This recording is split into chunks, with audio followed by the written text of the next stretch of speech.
Salut à tous, c'est Nico, j'espère que vous allez bien. Alors aujourd'hui, on va parler d'un produit audio. C'est un produit qui est très connu et pourtant c'est pas un produit qui vient juste de sortir, hein. Ça fait quand même plusieurs mois, voire 1 ou 2 ans que ce produit est sorti. C'est le Beats Studio Wireless 3. Là, en revanche, c'est une édition, la Skyline Edition, une édition limitée qui, elle, est sortie il y a pas très longtemps. Mais si je veux vous parler de ce casque aujourd'hui, puisque je me suis aperçu que c'était encore aujourd'hui le seul casque à réduction active de bruit avec la puce W1. C'est la même puce qui est dans les AirPods. Et pourquoi est-ce que ce casque est équipé de la même puce qui lui permet donc de se connecter de manière ultra rapide à un iPhone, hein, par exemple?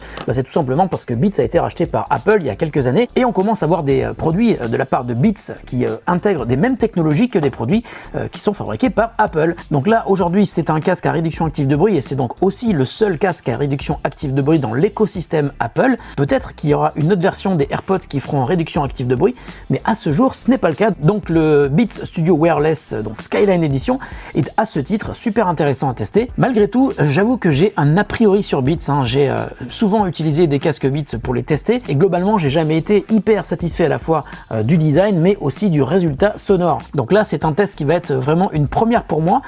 J'ai pas encore testé le 3, j'avais testé le 2 mais très rapidement. Le 3, on va le découvrir ensemble et puis d'abord on va faire l'unboxing et puis dans quelques jours je reviendrai et je vous donnerai un avis définitif sur ce casque parce que j'ai beaucoup de casques, hein, à la fois ici mais aussi chez moi. J'adore ça, j'adore les casques et puis je prends souvent les transports en commun donc ça me permet de tester avec facilité un produit qui intègre de la réduction active de bruit et c'est le cas du Beats Wireless Studio 3.0 Skyline Edition. C'est quel côté? Non, c'est ici. Allez, on ouvre.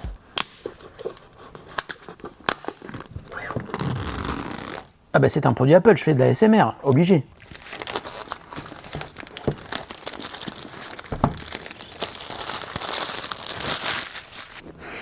Non, ça sert à rien du tout. Je vous ai eu, hein.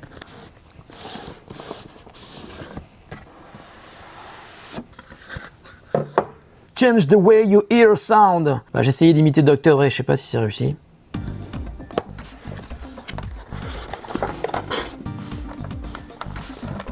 Bon, déjà il y a une jolie boîte qui permet de le protéger, une boîte qui est rembourrée, qui est dure, hein. On risque pas d'écraser le casque si on range la boîte dans le sac à dos.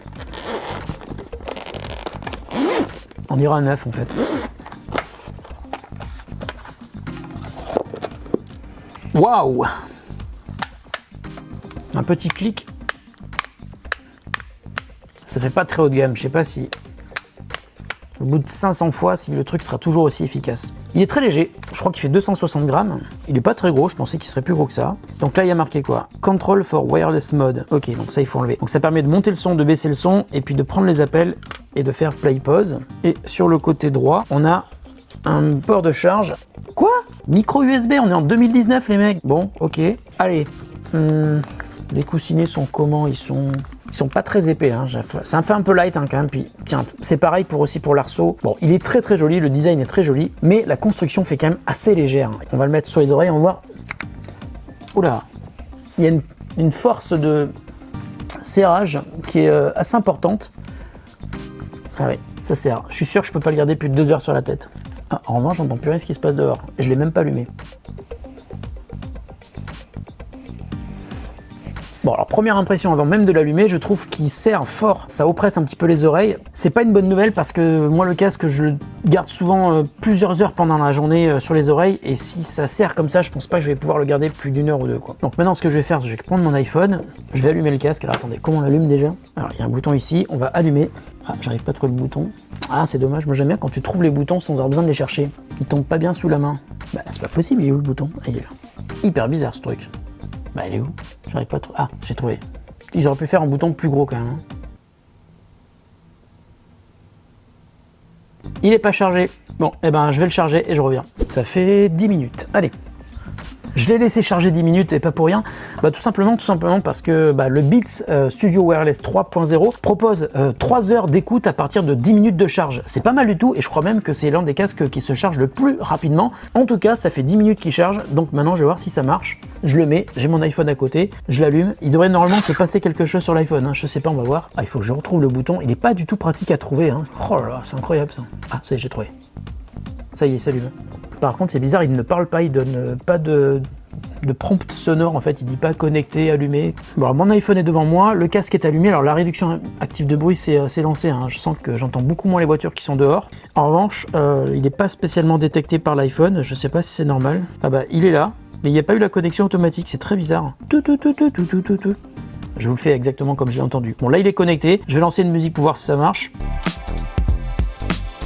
Il y a des bonnes basses.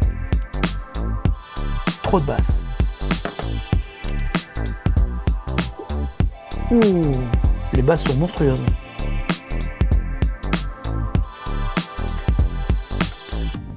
Ok.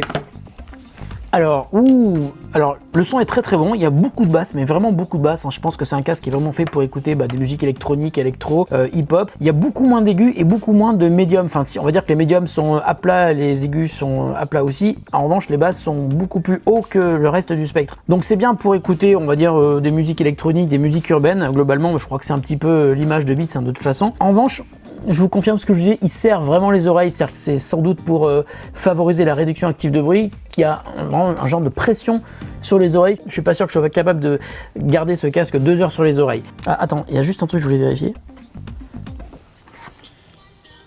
La musique ne s'arrête pas quand on l'enlève. C'est dommage, ça aurait pu être vraiment bien, comme ce qu'il y a sur le Sennheiser ou sur le Sony par exemple. Alors, qu'est-ce qu'il y a dans la boîte? Parce que j'ai pas tout regardé. Ah, il y a un truc ici. Voilà, alors on a ce câble qui est donc un câble jack avec la télécommande sur le casque, voilà. Et puis avec un petit, oh c'est mignon, un petit mousqueton Beats, ok. Et puis ça c'est le câble de recharge.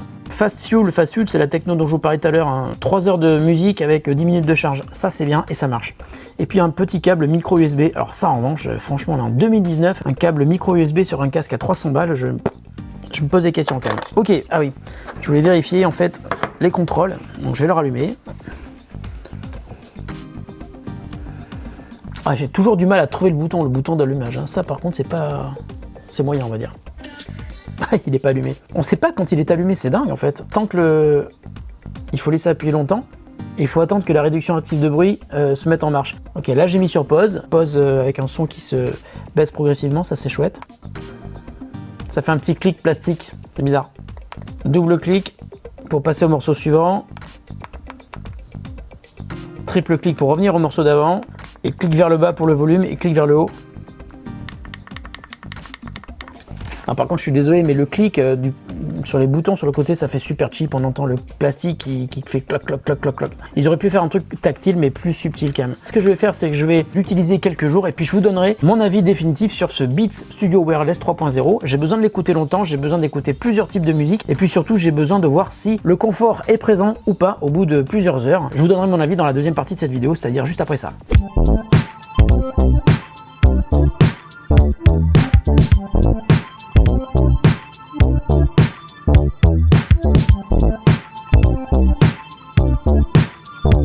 Voilà, ça y est, plusieurs jours sont passés et j'ai enfin un avis définitif à vous donner sur le Beats Studio 3.0 Wireless. Alors il y a des trucs bien, il y a des trucs moins bien, mais globalement, c'est plutôt une note un peu négative que j'ai envie de lui donner. Pour une raison simple, hein, c'est pour son prix principalement que je trouve vraiment injustifié. Alors c'est pas un mauvais casque, hein, je vais vous dire que c'est un casque qui produit des très très bonnes basses. Hein. Si vous écoutez, comme je vous le disais tout à l'heure, de la musique urbaine, eh bien c'est vraiment un casque qui va vous plaire. Il a en revanche plusieurs défauts qui font que pour moi, c'est un prix qui est pas justifié. Par exemple, quand on enlève le casque, la musique ne s'arrête pas. Bon, ça c'est une chose. Quand on l'allume, il n'y a pas de prompt, c'est-à-dire qu'on n'entend pas une voix qui vous dit que vous êtes connecté et puis surtout qui vous dit sur quel appareil vous êtes connecté, alors que ça c'est le truc basique que font plein d'autres casques. Alors autre point aussi en sa défaveur à mon avis, c'est la qualité de la réduction active de bruit. Elle n'est pas du tout équivalente à ce qu'on peut trouver sur des casques Bose ou Sony dans les modèles haut de gamme, ceux que j'ai déjà testés sur la chaîne ou ceux que j'ai personnellement achetés, hein, c'est le cas pour le Sony. Mais en tout cas, celle du Beats n'est pas géniale. Hein. Si vous entendez quelqu'un qui vous dit qu'on n'entend rien quand on prend l'avion, moi j'ai pas ressenti la même chose dans les transports en commun.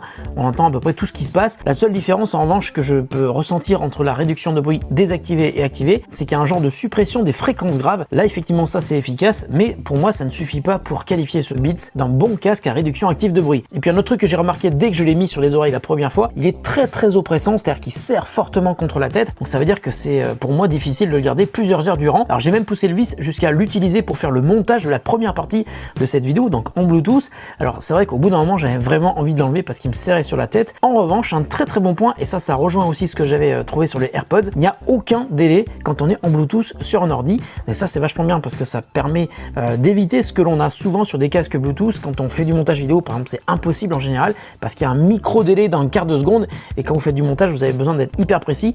Là, avec celui-là, c'est comme les AirPods, il n'y a aucun délai. On peut donc faire du montage vidéo avec ce casque sur la tête, mais je vous le dis, vous n'allez pas faire du montage pendant 2 heures. Ensuite, pour reparler de la qualité du son, alors c'est vrai qu'il y a énormément de basses, mais il y a quand même un sacré manque d'aigus et des médiums qui sont, on va dire, très neutres, mais surtout, moi j'ai l'impression qu'il n'y a pas d'aigus. Je sais pas si c'est parce que je commence à vieillir, mais c'est possible, parce que quand on vieillit, les fréquences qui sont les plus difficiles à entendre, ce sont les aigus. Alors c'est peut-être pour ça, je ne sais pas. En tout cas, moi j'ai trouvé qu'il n'y avait pas assez d'aigus sur ce casque. En revanche, dans l'autre côté du spectre, les basses sont ultra hautes, elles sont même boostées, elles sont résonantes. Si vous aimez la musique qui fait boum boum, je pense que ce casque va beaucoup vous plaire. Ensuite, je vous le disais, dès que je l'ai pris en main, je trouve que le casque a une finition qui est, on va dire, moyenne, et puis surtout le clic en fait sur les boutons, il est vraiment cheap en fait, ça fait pas casque haut de gamme. La construction, elle aussi, fait pas très haut de gamme. J'ai pas l'impression que le prix de 349 € que Beats en demande est vraiment justifié. Si on me demandait de donner un prix à ce casque après l'avoir écouté, je dirais 99 €, mais 349 €, j'ai quand même du mal à comprendre comment Beats peut vendre ce casque à ce prix-là. On sait beaucoup de marketing derrière, il y a toute la force commerciale de Beats et de Apple, mais franchement, je trouve que le prix n'est pas du tout justifié.